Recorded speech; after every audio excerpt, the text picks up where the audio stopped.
So if let's say you're a 25-year-old medical resident, right? You just walked out of graduation and you're carrying, what, $500,000 in student loan debt? Oh, yeah. Which is pretty standard these days, unfortunately. Right. And if you take that profile to your traditional accountant, they're going to look at your balance sheet and basically tell you it's a total disaster. Like you are functionally broke. Worse than broke, actually. Yeah, exactly. You have this massive negative net worth. But, and this is the crazy part, if you were to take that exact same financial profile to an institutional wealth manager, they wouldn't see a broke student at all. Not even a little bit. They would look at you and see a multimillionaire. I mean, they'd see someone sitting on this incredibly valuable, highly reliable asset that, honestly, should entirely dictate how every single dollar of your first paycheck gets invested. It's a complete paradigm shift, really, because those traditional numbers we all kind of obsess over, the cash in the checking account, the scary mortgage statement, they simply do not tell the whole story of your actual economic reality. Right. It's like you're trying to navigate your entire financial life with a map that, well, intentionally just leaves out the largest continents. And fixing that map is basically our mission today. Welcome to the Deep Dive. I'm your host, and joining me is our resident expert in all things wealth management. Today, we are unpacking Reading 3 from the 2024 CFA Level 3 Schwezer Notes, which focuses on the overview of asset allocation. It's a hefty one. It really is. And I want to be super upfront with you listening right now. This material is built for, elite financial professionals, people managing billions in institutional capital. It's dense. Very dense. But the foundational concepts buried in this text, like how to actually mathematically value your own future or how to build this goals-based architecture for your savings, these are the absolute blueprints for how you should be managing your own life and your own wealth. Yeah, because the institutional framework scales down perfectly to the individual, provided you actually understand the mechanics behind it. The core principle here isn't about picking winning stocks. Right, it's not stock tips. No, it's about structural design. Long before an institutional manager even glances at a yield curve or an earnings report, they establish the boundaries of the environment they're operating in. They lock down what the text calls investment governance. Okay, let's unpack this. Because to build anything that lasts, whether it's a skyscraper or, a retirement portfolio, you got to pour the foundation first. And governance feels like that foundation. That's a great way to put it. I mean, it sounds like pure bureaucracy on the surface, but the text makes this incredibly compelling case that governance is really just the mechanism for keeping human psychology out of the driver's seat. Yeah, think of governance as the ultimate exercise in risk control. It's this formalized system that essentially matches an investor's long-term objectives with their hard constraints. So like setting the rules of the game before you play. Exactly. In the institutional world, you might have an investment committee overseeing a massive pension fund.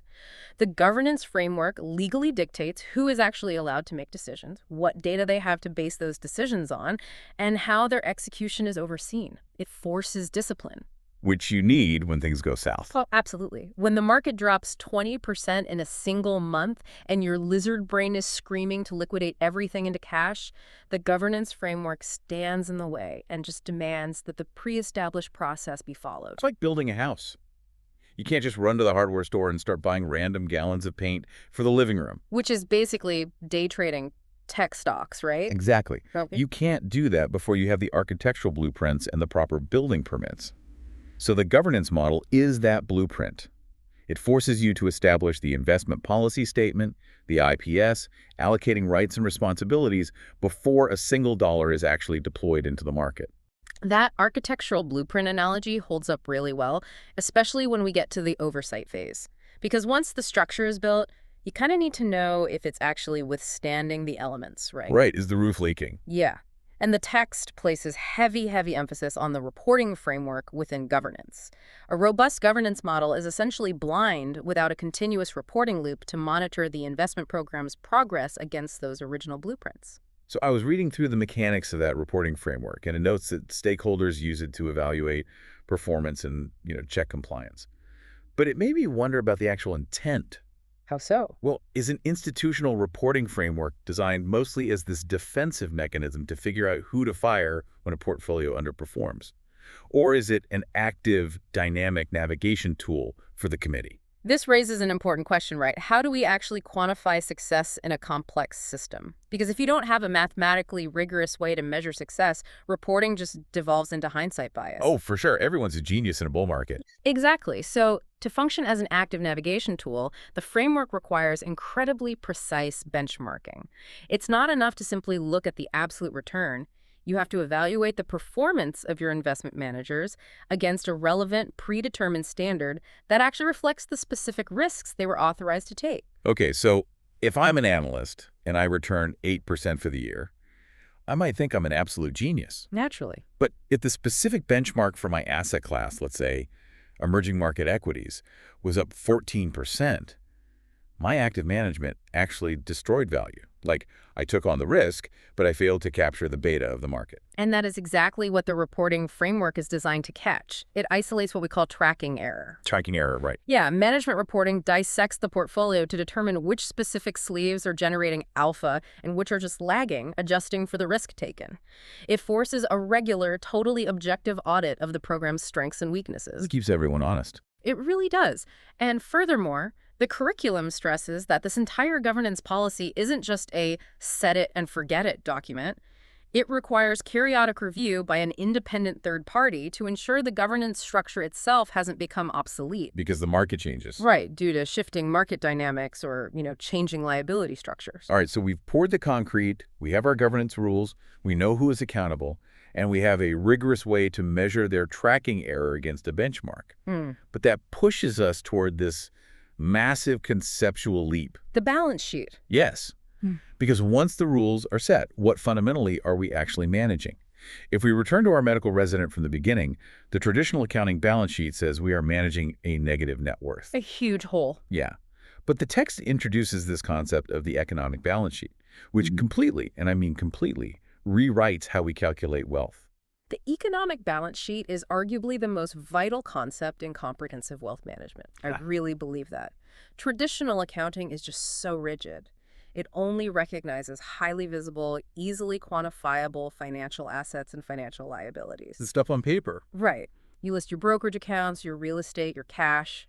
Then you subtract your mortgage, your margin debt, your credit cards. Assets minus liabilities equals equity. It's what you see when you log into your bank's app on your phone. But an economic balance sheet expands this view to capture the reality of the investor's whole life. It includes all of those traditional financial items, sure, but it introduces what the curriculum calls extended portfolio assets and liabilities. The extended assets. Let's really drill down into the mechanics of this, because understanding human capital completely shifts your perspective on risk. How does the text actually mathematically define this invisible asset? Human capital is defined as the present value of your expected future earnings. To calculate it, an actuary or a wealth manager doesn't just guess. They look at your current salary, they project your expected career trajectory, factor in your statistical life expectancy and time until retirement. It's a lot of variables. A ton. They apply an assumed rate of wage inflation, and then this is the key, they discount all of those future cash flows back to a single lump sum value in today's dollars. I want to pause on the discount rate part of that equation, because that implies that not all human capital is created equal, even if the salaries are exactly the same. Oh, they are vastly different. Right, like if I'm a tenured university professor making $150,000 a year, my job is incredibly secure. My future cash flows are almost guaranteed. So my discount rate would be very low, meaning the present value of my human capital is massive. Spot on. But if I'm a commissioned sales rep or like a startup founder making that same $150,000, my income is highly volatile. One bad quarter and I'm fired. So my discount rate has to be much higher to account for that risk, which mathematically shrinks the present value of my human capital today. That is a brilliant distinction, and it goes straight to the heart of how this theory is actually applied in the real world. Your occupation directly dictates the volatility of your human capital. That makes so much sense. And on the other side of the ledger, we have extended liabilities. These are the present value of your expected payouts or future consumption needs. For you or me, an extended liability is the massive looming cost of simply staying alive in retirement for 30 years. Groceries, healthcare, housing. Exactly. Or the future cost of funding a child's university education. And for an institutional investor, like a life insurance company? For them, their extended liabilities are the actuarial present value of the death benefits they are statistically guaranteed to pay out over the next century. Right. So the economic balance sheet takes everything into account. You subtract the extended liabilities from the extended assets, you blend them with the traditional financial assets, and you arrive at your true economic net worth. Which is usually a very different number. Totally. And the curriculum provides a perfect, real-world manifestation of this theory in action. The Life Cycle Balanced Fund, commonly known to most people as a target date retirement fund. Target date funds are everywhere. If you have a 401k, you probably own one. And they operate entirely on this human capital glide path. Going back to our 25-year-old medical resident. The one with all the debt. Right. She Yeah. has massive student debt and almost zero financial assets. But her economic balance sheet is overwhelmingly positive because she possesses this enormous reserve of human capital. She has 40 years of high earning potential ahead of her. So how does that dictate her investments? Well, if we connect this to the bigger picture, that massive reserve of human capital acts as a highly reliable bond-like asset on her balance sheet. Because she already basically owns this massive, stable asset. She doesn't need to hold bonds in her actual financial portfolio. It already has enough stability. Exactly. She can afford to take maximum equity risk with whatever small amount of financial capital she currently possesses. She can endure a 50% market crash because her primary asset, her future earning power, is completely unaffected by stock market volatility. But time is the enemy of human capital, right? Yeah. Every single time she cashes a paycheck, she is essentially depleting a tiny fraction of her human capital and converting it into financial capital. That conversion process is the literal engine of wealth accumulation. As she ages, the present value of her remaining future earnings mathematically shrinks. By the time she hits 65, her human capital is effectively zero. She has no more paychecks to look forward to. Exactly. At that precise moment, her total economic wealth is almost entirely composed of her accumulated financial capital. And because she no longer has that invisible bond-like safety net of human capital, the physical money in her account has to take over that role.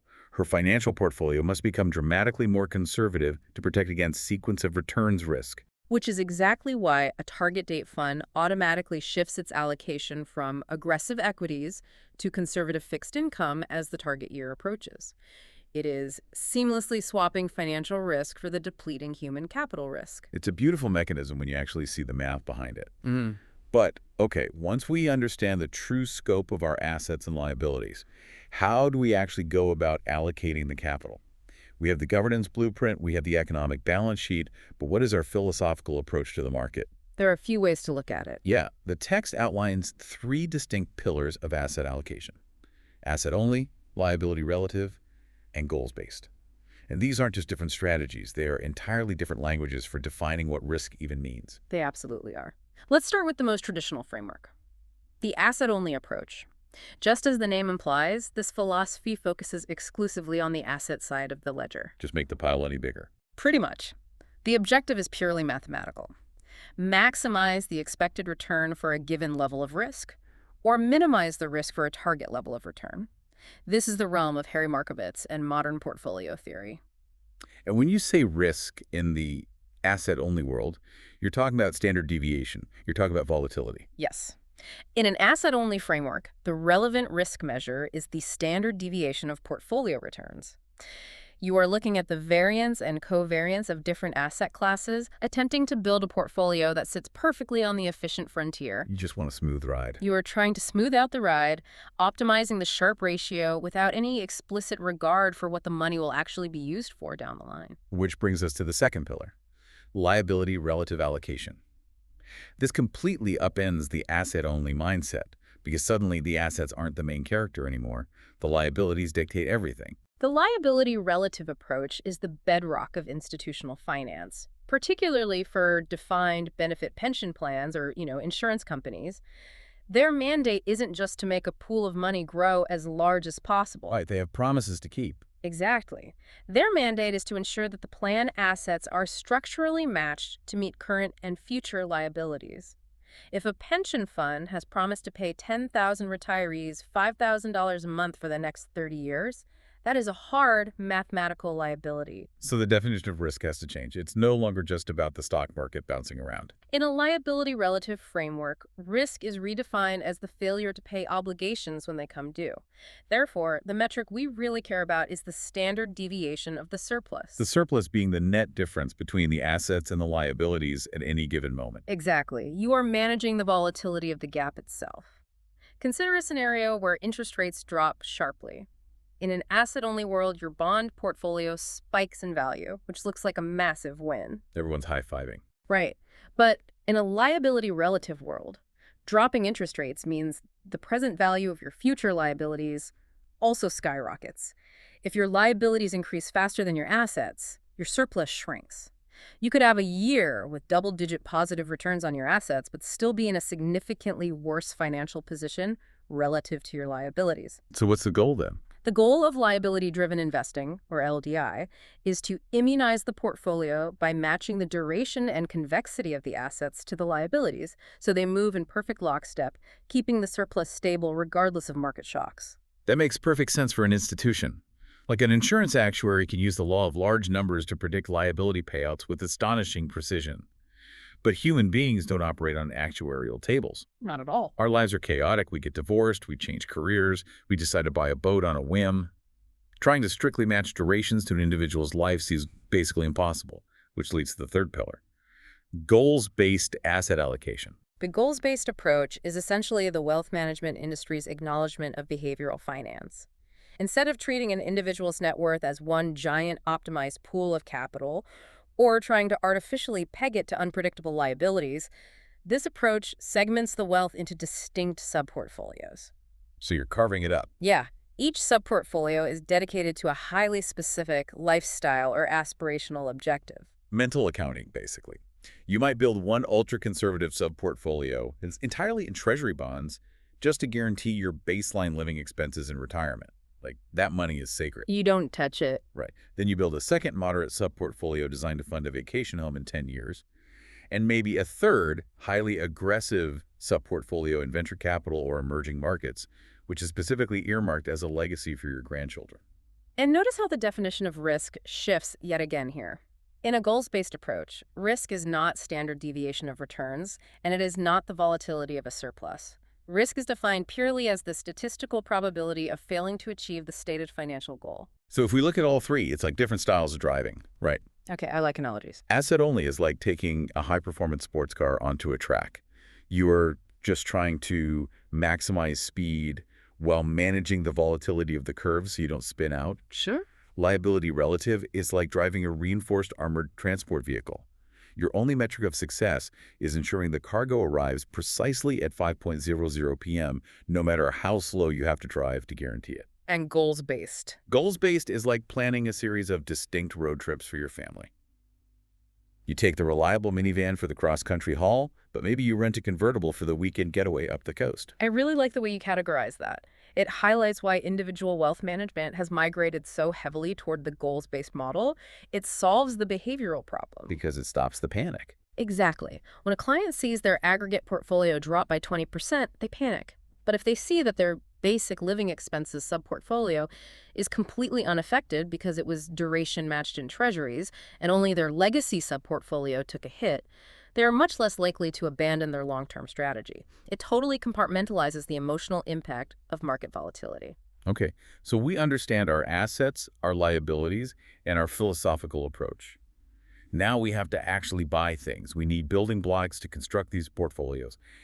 And the curriculum takes us into Module 3.4, deconstructing the very idea of what an asset is, asset classes versus risk factors. Yeah, before we get into specific stocks or bonds, the text establishes 3 generic super asset classes to categorize the fundamental nature of economic value. First, we have capital assets. These are the engines, things that generate a continuous, ongoing source of value. A dividend-paying stock, a coupon-paying bond, a piece of real estate that generates monthly rental yield. Next, we have consumable or transformable assets. These are your physical commodities: crude oil, soybeans, copper, natural gas. Stuff you use. Right. You don't hold a barrel of oil expecting it to mail you a dividend check. You hold it because it has inherent economic utility. It can be consumed or transformed into energy or goods. And finally, store of value assets. These are assets that provide economic value only at the moment they are exchanged or sold, they don't yield cash flow, and they can't be consumed. Gold is the classic example, alongside fine art or, foreign fiat currencies. But those superclasses are too broad for actual portfolio construction. We need specific asset classes like U.S. large-cap equities or high-yield corporate bonds. But the CFA text is incredibly rigid about what officially qualifies as a legitimate asset class. It's definitely not just a marketing label. No, there is a strict 5-point mathematical criteria. A true asset class must be structurally sound for optimization models to actually work. First, the assets within the class must share similar descriptive and statistical attributes. Second, and this is critical for the math, they must be mutually exclusive. Meaning? An asset cannot legitimately reside in more than one class simultaneously, otherwise your covariance matrix will double count the risk. Take that a step further. If I classify a convertible bond, which has equity-like upside but bond-like downside, I have to be extremely careful where I bucket it, or I corrupt my entire asset allocation model. Exactly the problem. The third criterion dictates that the asset classes themselves should not be highly correlated with one another. Diversification only works if the assets react differently to macroeconomic shocks. If they all drop at once, what's the point? Precisely. Fourth, the chosen group of asset classes must be comprehensive enough to cover the entire investable universe. And fifth, they must contain a sufficiently large percentage of liquid assets to accommodate actual trading volume without massive slippage. I'm looking at these traditional asset class buckets, and it seems like we might just be painting different colors over the same structural foundation. Are these categories masking the true underlying risks? Often, yes. Because the text introduces this friction between traditional asset classes and underlying risk factors. This is where modern finance really begins to diverge from traditional portfolio theory. For decades, asset-based allocation was the gold standard. You looked at the expected return and the volatility of equities versus bonds. But as quantitative analysis became more sophisticated, analysts realized that this approach is deeply flawed due to overlapping risk factors. So mechanically, what is a risk factor in this context? A risk factor is the fundamental, systematic driver of return and volatility that exists beneath the surface of the asset. It is the raw macroeconomic exposure. Major risk factors include general equity market beta, inflation risk, interest rate duration, credit default risk, liquidity premiums, and foreign exchange volatility. So they're the invisible gears turning the asset. Right. And the friction arises because almost no traditional asset class is exposed to just a single risk factor. So what does this all mean? Let me test an analogy on you. It's like a restaurant menu, right? Okay, let's hear it. The traditional asset classes are the final fleeted dishes: the steak, the pasta, the soup. You might sit down and order 3 wildly different dishes, assuming you are getting a highly diversified culinary experience. But if you walk back into the kitchen and look at the raw risk factors, the fundamental ingredients like salt, sugar, fat, and heat, you might realize that the chef heavily relied on salt for all 3 dishes. And if the chef accidentally drops the salt shaker into the sauce, the steak, the pasta, and the soup are all ruined simultaneously. Right, so if I allocate my portfolio across domestic large-cap equities, high-yield corporate bonds, and commercial real estate, I might pat myself on the back for being diversified across 3 distinct asset classes. But what is the overlapping risk factor? They all have massive underlying exposure to economic growth and credit spread risk. And in a severe recession, when credit dries up and growth stalls, all 3 of those supposedly diversified asset classes will crater at the exact same time. Recognizing risk factors allows an investor to dissect the asset class label and see the true hidden correlations. It's like X-ray vision for your portfolio. Exactly. Corporate bonds are a perfect example. A corporate bond isn't just fixed income. It is a composite of interest rate duration risk, convexity risk, credit default risk, and even a sliver of equity market risk. If you don't unbundle those factors, your mean variance optimization model will spit out a dangerously fragile portfolio. This level of factor analysis is intense, but it brings us to a fascinating pivot in the curriculum. We have to apply all of this theory to a flesh and blood human being. Section 5 walks us through the Nathan Tillman case study, and this is where we see the collision between theoretical perfection and the messy reality of a client's life. Let's lay out the data for Nathan Tillman. He is a 50-year-old entrepreneur. He intends to retire in exactly 5 years at age 55, and he is strongly considering purchasing an annuity at that time to cover his baseline retirement living expenses. We crack open his economic balance sheet. He has a $5 million portfolio. But immediately we see constraints. $1 million of that is tied up in illiquid real estate, and he carries a $700,000 mortgage on that property. Which is a heavy burden close to retirement. Very. And his absolute non-negotiable goal is to have that mortgage entirely paid off before he retires in 5 years. We also have to account for his extended liabilities. He has an 18-year-old son, David, who is entering college and plans to attend medical school. Nathan has committed to funding this education, and he estimates the present value of that liability at $500,000, coming due over the next 8 years. On the psychological side, Nathan's risk profile is highly conservative. He cannot stomach portfolio volatility. And as a minor but important detail for the IPS, he has no specific ESG or social investment constraints. What's fascinating here is how the text uses this highly specific set of facts to challenge the analyst. How do you synthesize the 3 pillars of asset allocation for Nathan? Real-world individuals rarely fit perfectly into just one theoretical box. So how do we break it down? If we apply a strict liability relative approach, we have to isolate his specific, mathematically definable obligations. The mortgage and the tuition. That's $1.2 million in hard, predictable cash outflows coming due in the short term. To immunize those liabilities, a liability relative strategy would carve out $1.2 million from his liquid portfolio and construct a dedicated fixed income sleeve. The manager would buy bonds whose duration and cash flows perfectly match the timing of the mortgage payoff in 5 years and the staggered tuition bills over the next 8 years. So that money is safe. Yes. The risk for that specific sleeve of money isn't market volatility. It's the risk of failing to meet the cash outflow, so you remove market risk entirely. But what about the remaining $2.8 million of his liquid portfolio? This is where the goals-based approach seems to step in to handle the rest of his life. Yeah, precisely. The text demonstrates that real-world wealth management rarely relies on a single pillar. You synthesize them. A goals-based approach would build out the rest of his architecture. Subportfolio A was the immunized liability sleeve. Subportfolio B would be designed to fund the annuity purchase for his retirement living expenses in 5 years. And because he is highly conservative and has a short time horizon, this subportfolio would likely heavily weight low volatility capital preservation assets. He only has 5 years. He is in the absolute danger zone for sequence of returns risk. If the equity market crashes in year 4, his entire retirement plan is basically destroyed. Which is why his strategic asset allocation, his SAA, must reflect those hard constraints. His human capital is nearing its end. He's retiring at 55.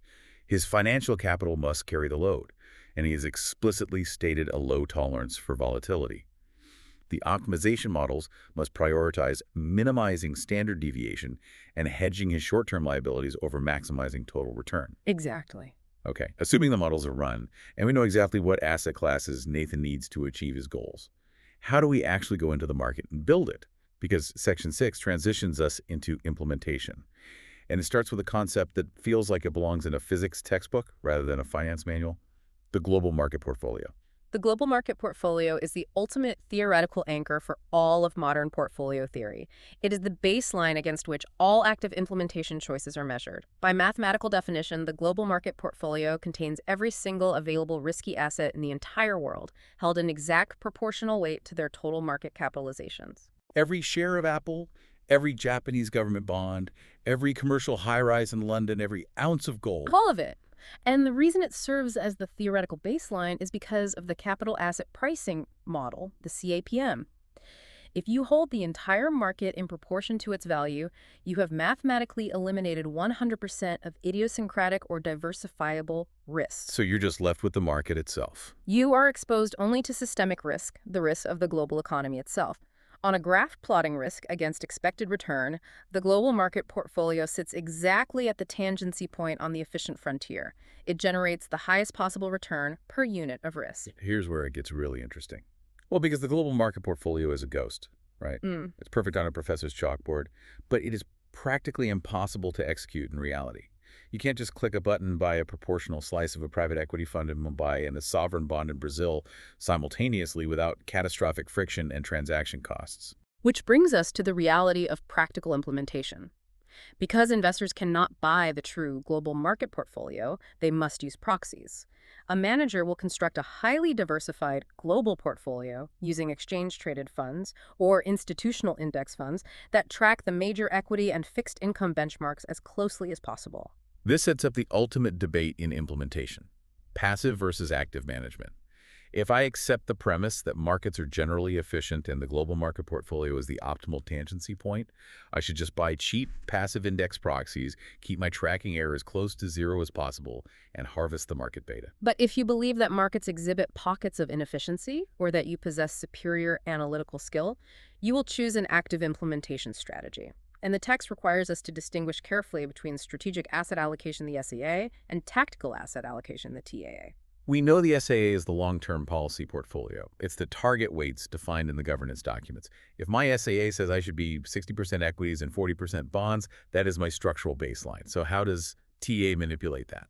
Tactical asset allocation is the deliberate, short-term deviation from the SAA targets in an attempt to generate alpha based on macroeconomic forecasts or perceived market dislocations. If a manager's SAA is 60% equities, but their internal models indicate that equities are severely overvalued in the short term, while long-duration bonds are mispriced, a TAA strategy might aggressively shift the portfolio to 50% equities and 50% bonds for the next quarter. I have to push back on this because every piece of foundational financial advice says that market timing is a fool's errand. You can't predict the short-term movements of the market. Is tactical asset allocation just an institutional euphemism for gambling? It is a vital distinction to make, and the curriculum is very careful here. TAA is not meant to be discretionary, gut-feeling market timing. It is supposed to be a highly structured, quantitative process. Managers use frameworks like the Black-Litterman model to combine their specific active market views with the baseline equilibrium of the global market portfolio. So it's very math-heavy. Extremely. However, the text explicitly warns that while TAA seeks to increase returns, it mathematically guarantees an increase in active risk. You are intentionally introducing tracking error. If your tactical bet is wrong, you will underperform the benchmark you are hired to track. Which circles us back to governance. The investment committee doesn't just let a manager swing for the fences based on a hunch. They impose active risk budgeting. Correct. The governance framework assigns a specific risk budget to the manager. It quantifies exactly how much standard deviation of tracking error the manager is legally permitted to introduce through tactical shifts.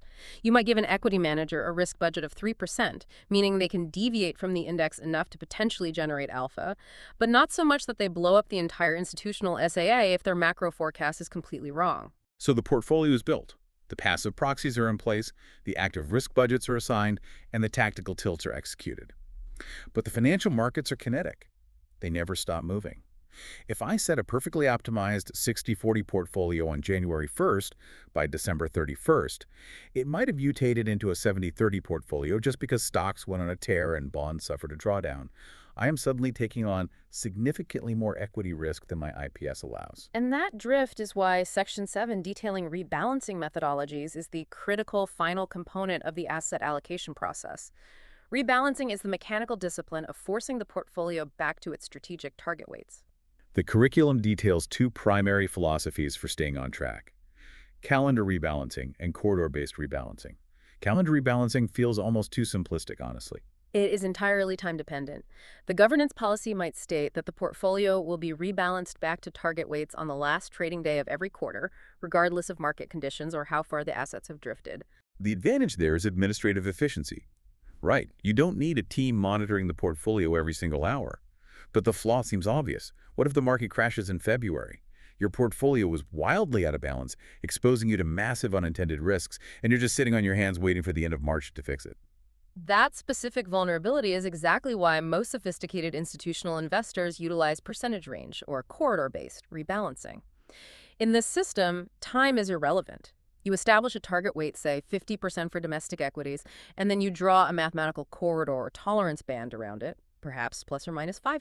So my allowable range for equities is anywhere between 45% and 55%. As long as the market drift keeps the equity weight inside that channel, I do nothing. But the second it breaches 55.1%, the system triggers an immediate rebalancing trade to sell the excess equities and buy the underperforming assets to bring it back to the 50% target. It requires continuous monitoring, but it strictly enforces the risk parameters of the IPS. But the true depth of this module lies in how you calculate the width of that corridor. It is not an arbitrary guess. The text identifies 5 highly specific variables that justify widening the optimal corridor, allowing the assets to drift further before intervening. I want to spend significant time on these 5 variables because they reveal the hidden physics of portfolio management. Number 1, higher transaction costs or illiquidity. This is pure market friction. Every time you execute a rebalancing trade, you pay a toll.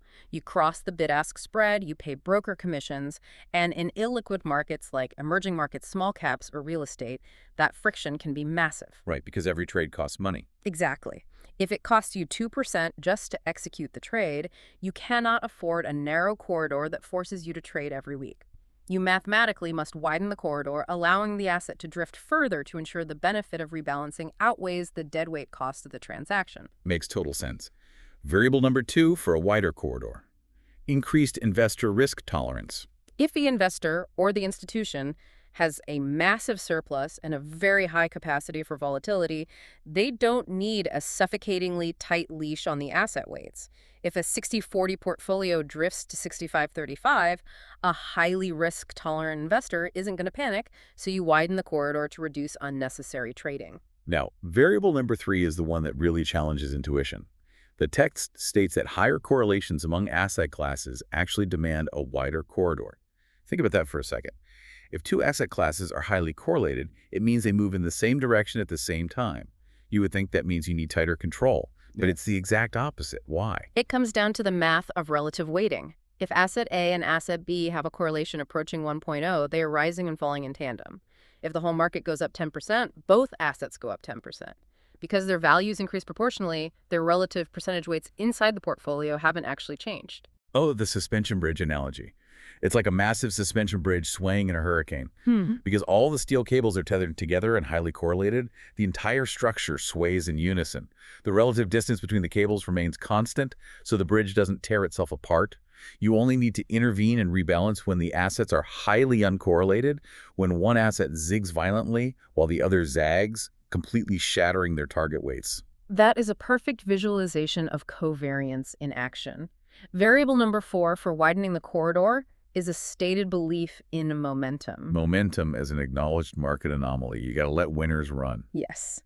If your investment committee's philosophy incorporates momentum, the statistical observation that assets which have recently outperformed tend to continue outperforming in the short term, a narrow rebalancing corridor is actively destructive. A tight corridor forces you to instantly sell your winners, artificially clipping the wings of the momentum premium. You widen the corridor specifically to give the outperforming assets room to run and compound before you take profits. And the final variable, number 5, less volatile asset classes. This is simple probability. If an asset class inherently possesses very low standard deviation, like short-term treasury bills, it is statistically highly improbable that it will experience a sudden, violent price swing that blasts it out of its target weight. Because the inherent nature of the asset keeps it contained, you can safely set a wider formal corridor. The curriculum also layers on a critical real-world friction for individual investors that tax-exempt institutions don't generally face: capital gains taxation. Taxes profoundly alter the mathematics of rebalancing. For a taxable individual, selling a highly appreciated asset to rebalance back to target isn't just an administrative chore. It triggers a hard capital gains tax liability, which instantly and permanently reduces their total compoundable wealth. So how do you manage the risk of drift without constantly triggering tax bombs? Wealth managers utilize asymmetric corridors. Let's say your target allocation for domestic tech stocks is 30%. If tech stocks surge, selling them triggers a massive tax bill. But if they plummet, buying more to rebalance doesn't cost you anything in taxes. In fact, you might even be able to harvest tax losses. Oh, that's clever. Therefore, the manager might set the upside corridor at plus 8%, allowing the winner to run up to 38% before swallowing the tax pill, but set the downside corridor at only minus 3%, stepping in to buy the dip at 27%. The corridor bends to accommodate the asymmetry of the tax code. When you lay out all these mechanics, the transaction costs, the covariance, the taxes, it highlights what rebalancing truly is. It is the ultimate behavioral crucible. The market is in a panic. The news cycle is terrifying. One specific asset in your portfolio just plummeted in value, and everyone is predicting it will go to zero. Another asset is skyrocketing, and the pundits are screaming that it's a new paradigm. Rebalancing mathematically forces you to sell the asset that is making you feel like a genius and use that capital to buy the asset that makes you feel like an absolute fool. It is agonizing. It cuts against every instinct we have evolved. But it is structurally required to systematically enforce the rule of buying low and selling high, and to maintain the exact risk profile that was painstakingly negotiated in the governance documents we started with. Which brings us full circle on an incredibly dense journey today. We've reconstructed the entire architectural process of wealth management. We started by laying the rigid, emotionless blueprints of investment governance and tracking error. We completely redefined wealth by uncovering the immense, invisible value of human capital on the economic balance sheet. We debated the three distinct pillars of allocation: the math of asset only, the strict matching of liability relative, and the behavioral design of goals-based. We peered beneath traditional asset classes to expose the overlapping risk factors hiding underneath. We applied all of this to Nathan Tillman's retirement constraints. We defined the theoretical perfection of the global market portfolio against the messy reality of active risk budgets. And finally, we engineered the corridor rebalancing mechanics that keep the entire structure standing through market storms. It is a masterful, comprehensive framework for navigating uncertainty. But to really honor the depth of this curriculum, I want to leave you with a scenario that extrapolates these concepts into our immediate future. We spent a significant amount of time exploring human capital, discounting the present value of all your future expected earnings. For most of modern history, human capital has been treated as a relatively stable, bond-like asset for educated professionals. The reliable foundation that allows young investors to take heavy equity risks. Exactly. But consider the macroeconomic shift we are currently experiencing. We are entering an era where artificial intelligence and automation possess the capability to dramatically and suddenly alter the value of intellectual labor. What happens to the fundamental math of the target date fund if a 25-year-old's future earnings are no longer highly predictable? Oh, wow. If technological disruption injects massive volatility into your career trajectory, your discount rate skyrockets. The present value of your human capital just collapses. And if your primary invisible asset is no longer a safe, bond-like anchor, but instead acts like a highly volatile, speculative tech stock, how must your physical financial portfolio adapt? To maintain your overall economic risk profile, shouldn't your financial capital become radically more conservative to offset the new, intense volatility of your human capital? You would have to completely invert the traditional advice. The young tech worker might need to hold massive reserves of treasury bonds in their 401k precisely because their day job has become a high beta risk factor. It fundamentally alters the risk factors of your own life, and it proves why these institutional frameworks are so absolutely necessary. The world changes, but the mechanics of the economic balance sheet remain absolute. It is definitely something for every investor to critically evaluate the next time they look at their own net worth. That is a phenomenal, albeit slightly terrifying, application of the theory to end on. A massive thank you to you, the listener, for staying with us through the math, the models, and the mechanics of this deep dive. As always, keep interrogating your own assumptions, keep questioning the true nature of the risks in your portfolio, and we will see you on the next deep dive.